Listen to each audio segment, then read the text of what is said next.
Mes chers étudiants en troisième année de collège, bienvenue dans cette nouvelle capsule qui sera consacrée à des révisions, à des petits bilans pour vous faciliter la tâche concernant les leçons de système nerveux, à savoir la sensibilité consciente, la motricité volontaire et les réflexes.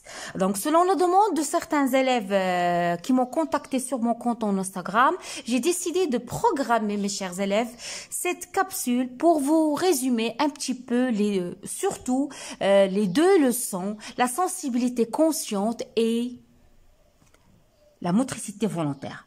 Donc, commençons par le premier bilan. Qu'est-ce que c'est le système nerveux? Vous devez connaître ça. Le système nerveux humain, mes chers élèves, il contrôle, il intervient dans la plupart des fonctions du corps humain. Il est responsable de nos sentiments, les sentiments de peur, de la coordination des mouvements de nos extrémités, du sens, du toucher, de l'équilibre et de beaucoup de fonctions. Donc ça, vous l'avez vu dans le cours, il joue un rôle très important, primordial dans notre vie. De quoi il est composé, mes chers élèves, le système nerveux? Quelle est l'organisation du système nerveux? Donc, il est composé des centres nerveux, des nerfs et des organes des sens. Les organes de sens, vous le savez, on a 5 organes de sens. Les nerfs, vous le savez, il y a des nerfs sensitifs, il y a des nerfs moteurs et les centres nerveux. Les centres nerveux sont reliés automatiquement aux 5 organes de sens et aux muscles par les nerfs. Le cerveau constitue l'organe central d'un mouvement. Autre remarque, mes chers élèves, il existe 2 sortes de nerfs. Il y a les nerfs crâniens qui sont issus du cerveau et il y a les nerfs rachidiens qui sont issus de la moelle épinière. Donc, retenez bien ces notions-là, mes chers élèves.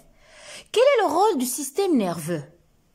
Il commande les muscles. Oui, on a vu ça. Les centres nerveux commandent le fonctionnement des muscles.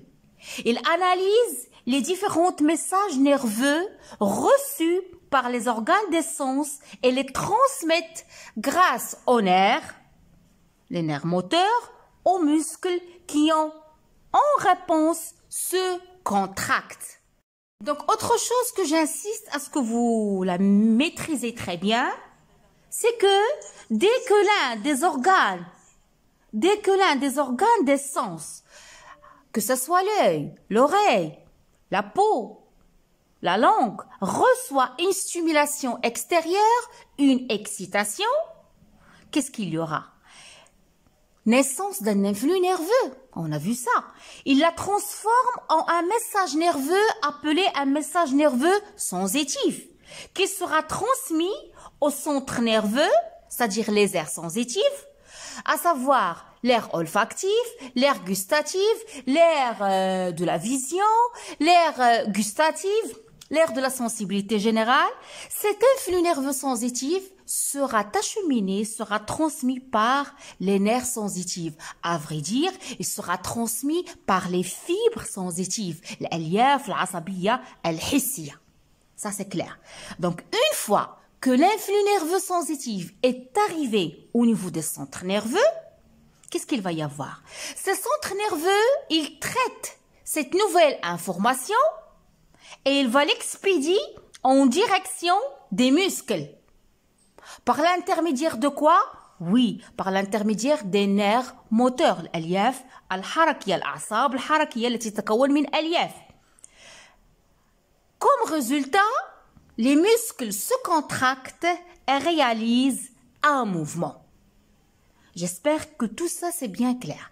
Donc, on a étudié trois activités nerveuses. Vous devez savoir faire la différence entre la sensibilité consciente, la motricité volontaire et les réflexes. Donc, la sensibilité consciente, mes chers élèves, ce sont les actes de sensation.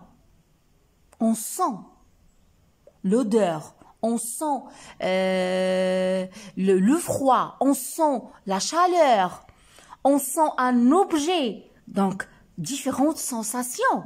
Donc, ce sont des actes de sensation volontaires qui sont des réponses du cerveau.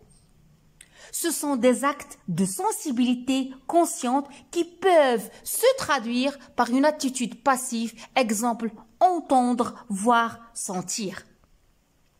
Concernant la motricité volontaire, c'est quoi? Ce sont les attitudes actives, les mouvements volontaires qu'on fait, visibles et volontaires, sont appelés des actes de motricité volontaire. Chanter, danser, écouter, regarder, etc. Arrivons à la dernière activité, les actes involontaires ou bien les réflexes. التحركية اللا إرادية أو ما أسميه الانعكاسات. Qu'est-ce qu'un acte involontaire? Vous devez retenir cette définition-là. Un acte involontaire, c'est une réaction rapide, automatique et involontaire, la إرادية, de l'organisme provoquée par une excitation. Il est aussi appelé réflexe. Comme un exemple, lorsque vous mettez, sans que vous sachiez, votre main dans un seau où il y a de l'eau chaude, quelle sera votre réaction?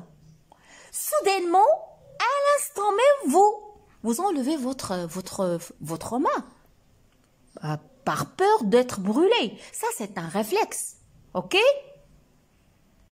Donc, un autre schéma, mes chers élèves, comme vous voyez, l'excitant, c'est quoi? C'est la lampe, la lumière qui est dégagée par la lampe, c'est l'excitation. Donc, l'organe de sens, c'est quoi? C'est l'œil. Au niveau des récepteurs sensoriels de l'œil, il y aura naissance d'un influx nerveux sensitif que je vais le nommer l'influx visuel qui sera transmis par le nerf optique vers le centre visuel. C'est ça, cet endroit-là qui se trouve en arrière du cerveau. Au niveau des lobes occipitaux, c'est l'air visuel. Au niveau de cet air visuel, il y aura traitement de cet influx et sera transmis à une sensation de regarder l'objet. Donc, la même chose pour l'excitant sonore, c'est le son. Naissance d'un influx nerveux, l'organe de son c'est l'oreille. Naissance d'un influx nerveux qui sera transmis par le nerf auditif vers le centre auditif, vers l'aire auditive. Et il y aura traitement de cet influx nerveux et sa transmission à une sensation. La même chose ici, lorsqu'on fait une injection au niveau de la peau par une piqûre, que je vais la nommer une excitation mécanique, qu'est-ce qu'il va y avoir? Il va y avoir naissance d'un influx, regardez la flèche, un influx nerveux sensitif, et je l'ai dit, je le répète. Donc, au niveau de la sensibilité, la sensibilité du toucher, la sensibilité générale, l'influx nerveux sensitif, il sera transmis par la moelle épinière et par les nerfs. Donc, il y aura intervention de deux conducteurs sensitifs dans la sensibilité générale. Donc, le nerf sensitif et la moelle épinière qui va transmettre cet influx nerveux vers l'aire de la sensibilité générale. OK? Autre schéma que vous devez retenir, ça c'est le centre moteur. À partir du centre moteur, toujours il y a naissance des influx nerveux moteurs qui seront transmis par les nerfs moteurs et par la moelle épinière vers, voilà les flèches, vers qui? Vers les organes effecteurs que je vais nommer les muscles. Donc, autre schéma, mes chers élèves. Le centre nerveux, c'est l'encéphale. Attendez, je règle la photo. C'est l'encéphale ou bien la moelle épinière. On a deux types de messages. On a des influx nerveux sensitifs centripètes qui se dirigent vers le centre. Et on a des influx nerveux centrifuges qui fuient le centre. Donc, commençons par la première, la stimulation d'un organe de sens. À titre d'exemple, ils ont pris l'œil. C'est le récepteur sensoriel. Il y a des récepteurs sensoriels. Naissance d'un influx nerveux sensitif centripète qui se dirige vers le centre nerveux, vers l'aire sensitive visuelle. Par quoi? Par le nerf sensitif. En contrepartie, qu'est-ce qu'on a? Au niveau de l'aire motrice, il y a naissance de quoi? il y a naissance d'un influx nervomoteur. Centrifuge, il fuit le centre, il sort du centre, sera transmis par quoi? Par les nerfs moteurs et la moelle épinière sans oublier, vers l'organe effecteur qui est le muscle et il y aura la réponse. Donc, mes chers élèves, j'espère que vous avez bien saisi ces notions de base, que vous avez aimé ces bilans que j'ai programmés pour vous. Bonne chance pour les examens, bon courage, je vous adore, à la prochaine.